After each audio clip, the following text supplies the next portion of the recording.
What's up YouTube, this is Haru, and as you can see in the title, we will be going to a college fair that is hosted by our school, and I will be selling art prints there with the help of my organization. So yeah, I'm gonna take you to the process of creating these art prints, printing them, cutting them, and actually selling them.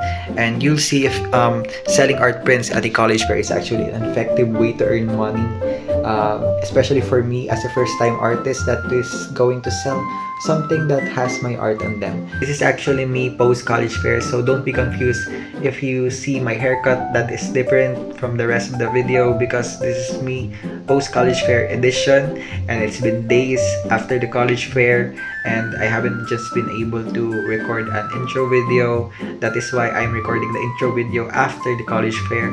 So yeah, don't mind me, just watch the video and I'm gonna be showing you everything that I've experienced as a first-time art seller in a college fair that is hosted by our school. So yeah, did I like it? Did I have fun? And I hope you guys have fun in watching this video and vlog. I hope you learned something new. So yeah, let's get to it. So as you guys already know, I am based here in the Philippines. I am currently a second-year college student taking up information technology at STI College Cubao, which is an academic center here in the Philippines. Today is just all about preparation, so I decided to start the day by just picking out which prints are ideal to sell at the school event. Of course, when you are going to sell something for the first time, you have to really make a good first impression, so I made sure to pick the artworks that mainly focuses on trends and stuff that the students are familiar to, like anime, games, and pop culture. I ended up choosing a total of 10 prints, and most of them are fan art, so I'm quite confident that most of the students here will recognize them. Now that I am done choosing the art prints to be sold, time to help the club in some DIY stuff, because we still need to decorate our booth, which will be carnival themed, and we will be facilitating games with prizes.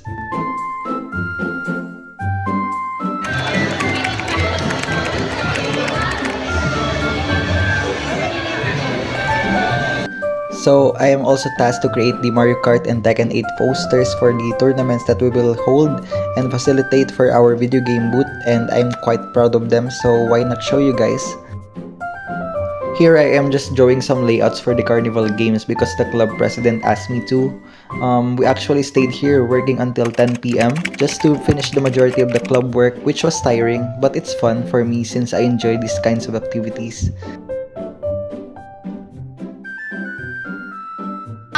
Hello, we're not yet done with our designs, but hopefully tomorrow morning before 7 AM matapos na. Pero kayo mag-YouTube na English bigla. Ay, I'm so sorry. Ano yung, paano English nyo, ano? Yung, sumali kayo sa aming booth, our gaming booth with VR and Ring Fit and etc. more. Our booth, features high-tech games. High-tech Premium games. Yeah. Exclusive.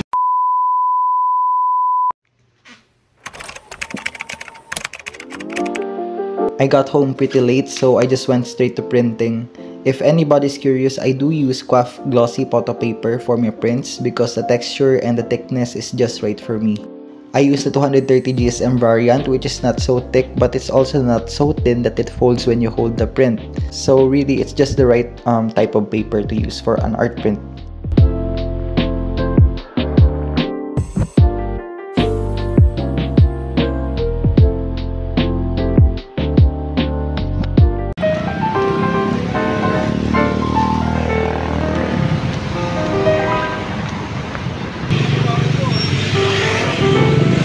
So I'm already at the school, and now I'm gonna go to the 8th floor to the gymnasium and help out with the clubs before cutting out the art prints. So yeah, let's start the day. Today is the first day of the college fair and it was hectic. Every member of the org has a lot to do and tasks to finish, And as you can see, we are still not finished with the booth decorations. I try to sneak cutting the prints when I have the time, but to be real, I really do regret not cutting the prints at home because it looks like I'm cramming everything. Luckily, some of my friends who volunteered at the club saw me struggling and helped me finish the cutting part of the art prints. So yeah, thank you so much guys, you saved me so much time.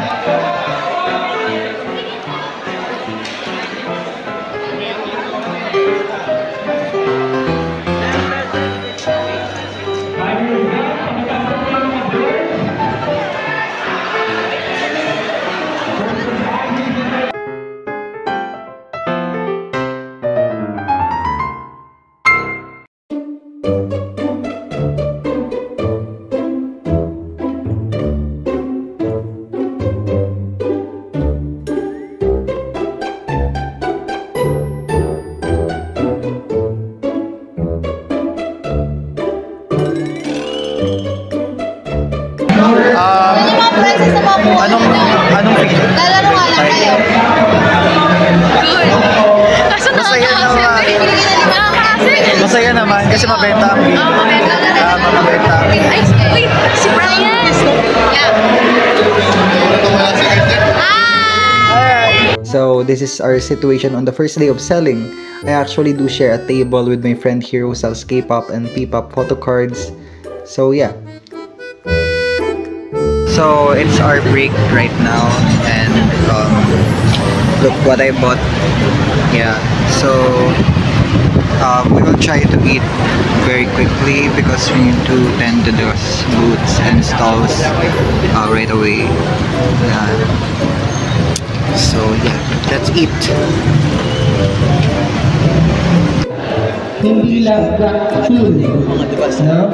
Experimentation, trying to approach. Ito yung malalim sa project management na. So I sell the prints for a very student-friendly price because I am also a student, and as students we don't really have that much cash on us always. So for the large prints I charge 50 pesos, while for the photo card size art prints I charge 25 pesos, which I think is very affordable for the students. But don't worry guys, I already calculated everything and I'm still getting a profit out of it. Just want to make my stuff really affordable for the students that will be going to this event. What do you think about our first date, Mike? Oh my god, it's so tiring. Oh my god, so tiring. Yeah. Tiring. Meow meow meow meow. We finished selling and wrapped up at 5 p.m. and decided to go to dinner together. Our school is also holding an event for tonight, which is the Christmas tree lighting event. So if you are confused, this is filmed back in December. So yeah. May picture ka naman.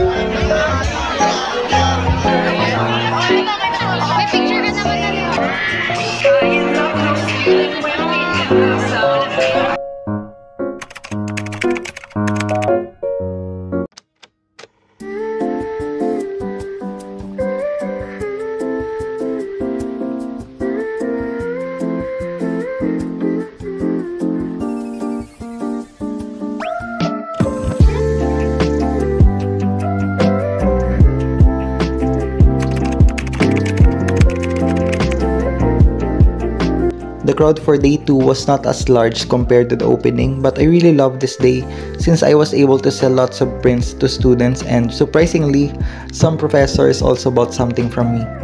This was also the day that someone from my class pre-ordered a print, so I delivered the prints to her the next week. The Gojo, Viper, and Kinich prints are also sold out by the end of this day, so yeah. Right now, meron tayong symposium. Ano pong thoughts niyo about sa date college fair?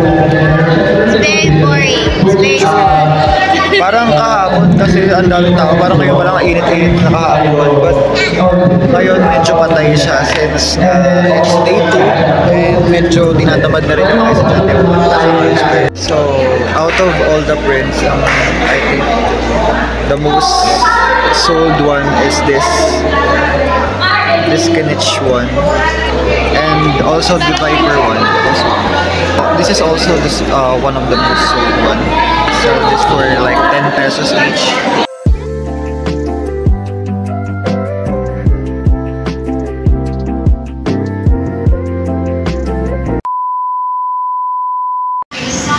Okay, so I'm here at a convenience store. I think this is Lawson's to get my lunch here. So just a small lunch before going back to selling at the college fair. I just needed a break because it's quite overwhelming. Surprisingly, everything is selling well, aside from those that are not quite popular, like the ones that I created for Drag Race. I've been quite overwhelmed with the support of the students. Even professors are buying my art prints, which is quite crazy. I really thought that my prints will only sell for cosplayers and some artists. So I'm here taking a break, and we'll go back to selling at 2 p.m. when the symposium is done.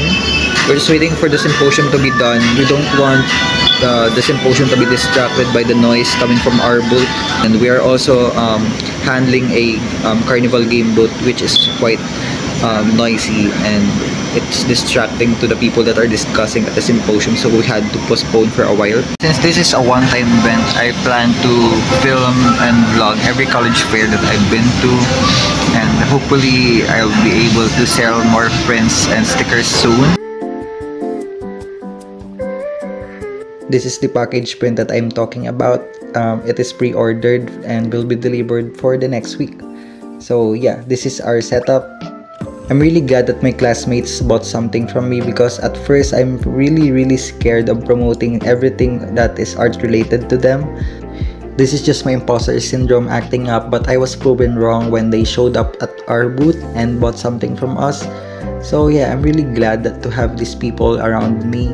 Selling art prints made me realize that I don't need to be afraid of showcasing my work and my talent to the public. So yeah, this event was so fun for me and made me realize how much improvement I had in the past years, and made me more confident in my skill as an artist.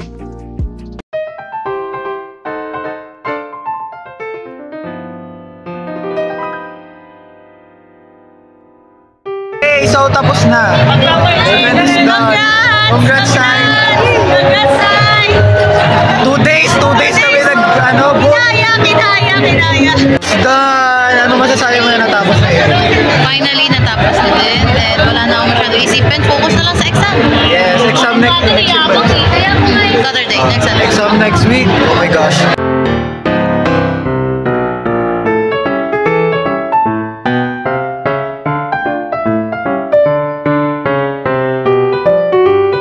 Selling my art prints in public for the first time really taught me a lesson in business and design.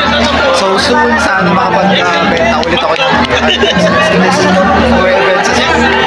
And yeah, kita ko naman.